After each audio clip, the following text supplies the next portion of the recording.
Morning students. पिछली कक्षा में हमने अर्थशास्त्र के बारे में पढ़ा था।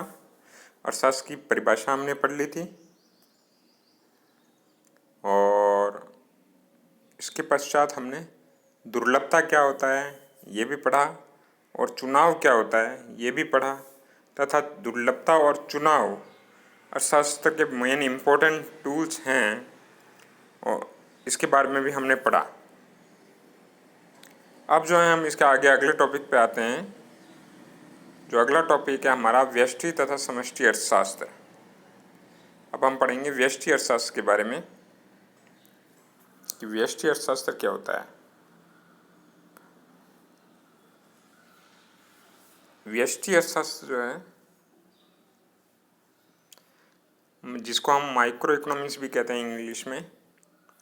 माइक्रो मतलब होता है छोटा, जो मिक्रोज वर्ड से बना है, मिक्रोज वर्ड से बना है। मिक्रोज का मतलब होता है छोटा, स्मॉल। ठीक है, ये ग्रीक भाषा का वर्ड है जिसका अर्थ होता है छोटा।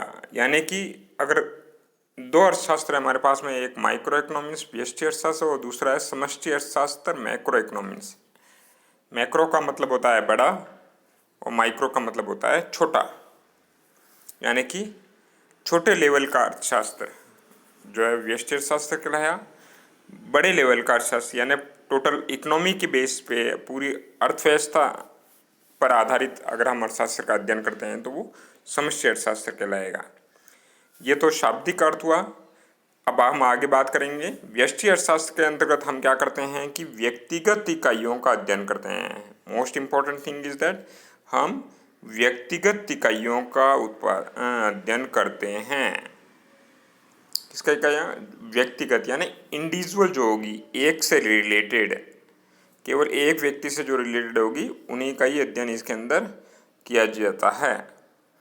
ठीक है ना, केवल एक आर्थिक क्रिया का मतलब एक समय में हम एक के बारे में ही पढ़ेंगे। जैसे हम अगर उपभोग के बारे में पढ़ रहे हैं तो उस समय हम बचत के बारे में ध्यान नहीं देंगे, उत्पादन पर ध्यान नहीं देंगे। ठीक है, इसी प्रकार से यदि अगर हम जो है मांग के बारे में बात कर रहे हैं तो हम पूर्ति के बारे में विचार नहीं करेंगे, उत्पादन के बारे में विचार नहीं करेंगे। इसलिए इसे जो है छोटे छोटे समूहों के रूप में हम अध्ययन करते हैं। इसमें मतलब अर्थशास्त्र को क्या कर देते हैं हम छोटे छोटे समूहों में बांट देते हैं और उसके आधार पर हम इसका अध्ययन करते हैं। व्यष्टि अर्थशास्त्र में अब क्या क्या पढ़ते हैं हम देखिए। मांग का सिद्धांत पढ़ते हैं,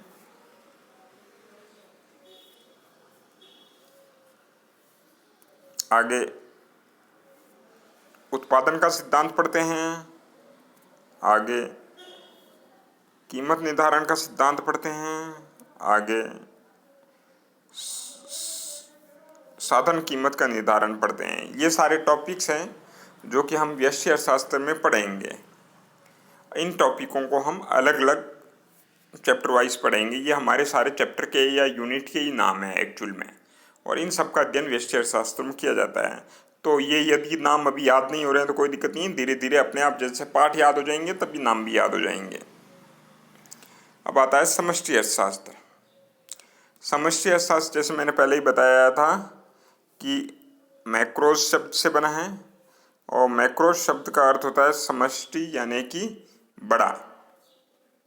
ठीक है, यह भी ग्रीक भाषा जिसका मतलब होता है बड़ा या लार्ज, यह भी ग्रीक भाषा के शब्द से बना हुआ है। तो इस प्रकार से माइक्रो और मैक्रो दोनों ही जो है ग्रीक भाषा के शब्द हैं, से उत्पन्न हुए हैं। ठीक है, इसमें जो अध्ययन किया जाता है हम उन आर्थिक क्रियाओं का अध्ययन करते हैं, उन समस्त आर्थिक क्रियाओं का अध्ययन किया जाता है जिनका संबंध समूह से होता है, सामूहिक से होता है। मतलब एक व्यक्ति से रिलेटेड नहीं, पूरे समूह से रिलेटेड होता है, तो उसको हम करते हैं। यह कंट्री लेवल पे इसका अध्ययन किया जाता है जिसमें राष्ट्रीय आय आ जाती है, और राष्ट्रीय रोजगार तो कह नहीं सकते इसलिए हम उसको कुल रोजगार कहते हैं। और सामान्य कीमत का सिद्धांत यानी जिसे हम कीमत, टोटल कंट्री की कीमत की बात कर रहेंगे, इन सब का अध्ययन इसके अंतर्गत किया जाता है। अब हम आज देखते हैं हमने दोनों कंसेप्ट समझ लिए, व्यष्टि अर्थशास्त्र और समष्टि अर्थशास्त्र। व्यष्टि अर्थशास्त्र का मतलब क्या हो गया, छोटा लेवल, अर्थशास्त्र का एक इकाई का अध्ययन करते हैं तो व्यष्टि अर्थशास्त्र। समष्टि अर्थशास्त्र का मतलब कि जब सभी एक से एक एक करके बहुत सारी इकाइयाँ जुड़ जाती है और तो उसका अध्ययन करते हैं तो वो समष्टि अर्थशास्त्र। जैसे उदाहरण के तौर पे यदि अगर मैं एक स्टूडेंट के बारे में वाइवा ले रहा हूँ और स्टूडेंट के बारे में जानकारी ले रहा हूँ और उसके बारे में हम अध्ययन कर रहे हैं तो व्यष्टि का उदाहरण होगा। और यदि अगर मैं पूरी की पूरी एक क्लास के बारे में जिसके अंदर 40 स्टूडेंट्स हैं उनकी चर्चाएं करता हूँ, उनकी बात करता हूँ और उनका एवरेज रिजल्ट पे चर्चा करते हैं या एवरेज पढ़ाई पर बात करते हैं तो वो समष्टि का उदाहरण होगा। मतलब एक व्यक्ति की पढ़ाई लिखाई हो गई व्यष्टि, और एक पूरी क्लास की बात करेंगे तब क्लास के सारे बच्चों की एक साथ बात करेंगे तो वो हो जाएगी समष्टि। तो समझ में आया, व्यष्टि मतलब कि एक इकाई, समष्टि मतलब समूह का अध्ययन। तो इसी में आगे हम देखते हैं व्यष्टि और समष्टि अर्थशास्त्र में अध्ययन में जो है डिफरेंस देख लेते हैं, अंतर क्या क्या है।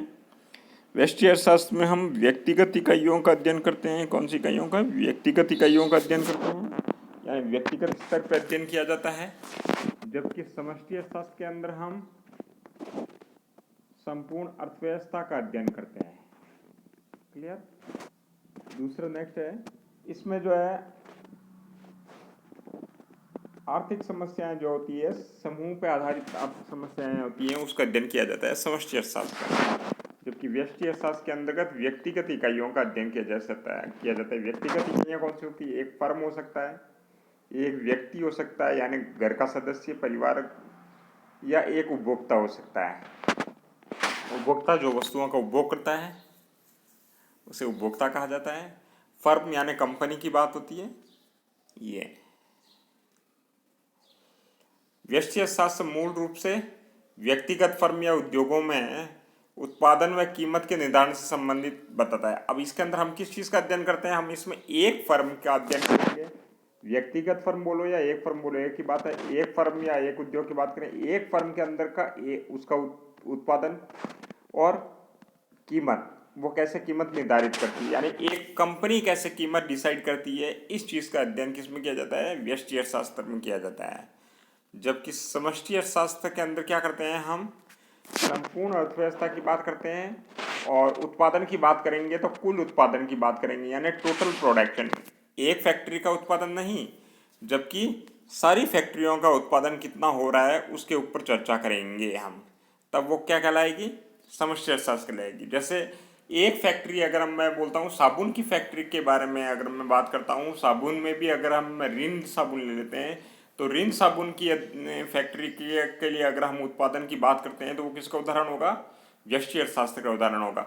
इसी प्रकार से सारे साबुन उद्योगों को एक साथ ले लेते हैं और उनका अध्ययन करते हैं, सारे साबुन उद्योगों का, जिसमें सारे साबुन उद्योग में अगर हम बात करते हैं तो रिन, डेटॉल, निरमा, हमाम, लक्स, सारी साबुनें आ जाएंगी और उन सब का अध्ययन करते हैं तो वो समष्टि अर्थशास्त्र हो जाएगा। उसके उत्पादन में वृद्धि हो रही है, कमी हो रही है, इस चीज़ को देखें, उसके कुल उत्पादन की चर्चा करें, उसके कीमतों का चर्चा करें, तब ये क्या कहेगा, हम समष्टि अर्थशास्त्र अध्ययन कर रहे हैं, हम ये कहेंगे। क्लियर। व्यष्टि अर्थशास्त्र के अध्ययन में धारणा होती है कि जो समष्टि चर हैं वो स्थिर रखे जाते हैं। इसमें देखिए, जब व्यष्टि की बात करते हैं तो समष्टि चर स्थिर हो जाएंगे, और जब हम समष्टि की बात करेंगे तो अगर हमारा उद्देश्य समष्टि अर्थशास्त्र पढ़ना है तो व्यष्टि चर जो हैं वो स्थिर हो जाएंगे। ध्यान देने वाली बात है, अपोजिट चर स्थिर होंगे। उदाहरण की सहायता से बता देता हूँ। व्यष्टि अर्थशास्त्र में हम क्या करेंगे, जैसे कि मैं मेरे एक उपभोक्ता के बारे में अध्ययन कर रहे हैं, जैसे आपके पिताजी उपभोक्ता हैं, तो उस समय में जब हम उनका अध्ययन कर रहे हैं तो उस समय में हम ये नहीं देखेंगे कि कंट्री का प्रोडक्शन लेवल क्या है, यानी कि समष्टि आ गई, कंट्री देश की बात करें, देश का उत्पादन यानी कुल उत्पादन हो गया, राष्ट्रीय उत्पादन हो गया, तो राष्ट्रीय उत्पादन उस समय हम ये नहीं देखेंगे राष्ट्रीय उत्पादन बढ़ रहा है या घट रहा है। जैसे उदाहरण के तौर पे अभी के परिवेश में देख सकते हैं अब हम अगर यदि मैं एक व्यक्ति के बारे में बात करता हूँ कि वो कितना उपभोग कर रहा है या कम कर रहा है या ज़्यादा कर रहा है, उस खर्चा जो उपभोग कर रहा है वो कम कर रहा है या ज़्यादा कर रहा है, तो उस समय में मैं ये नहीं देखूंगा कि कोरोना के कारण है ना जो टोटल इंडिया का प्रोडक्शन कम हो गया है, इसके बारे में कोई चर्चा नहीं करूंगा और इसकी तरफ ध्यान नहीं दिया जाएगा। यानी कि तो पूरे इंडिया का प्रोडक्शन क्या कहलाएगा, समष्टि चर कहलाएगा। एक व्यक्ति का जो है हम बात कर रहे हैं तो उपभोग की बात कर रहे हैं तो व्यष्टि चर कहलाएगा। जब मैं एक व्यक्ति के उपभोग की बात कर रहा हूँ तो पूरे कंट्री के उत्पादन की ओर ध्यान नहीं दूंगा, तो उसको स्थिर मान लिया जाएगा, समष्टि चर को स्थिर कर दिया जाएगा। जब हम पूरे कंट्री के प्रोडक्शन की बात कर रहे हैं तो उस समय एक व्यक्ति के उपभोग की चर्चा नहीं करेंगे, हम ये मान लेंगे उसको स्थिर मान लिया जाएगा, यानी व्यष्टि चर उस समय स्थिर हो जाएगा। ओके, बात क्लियर हुई?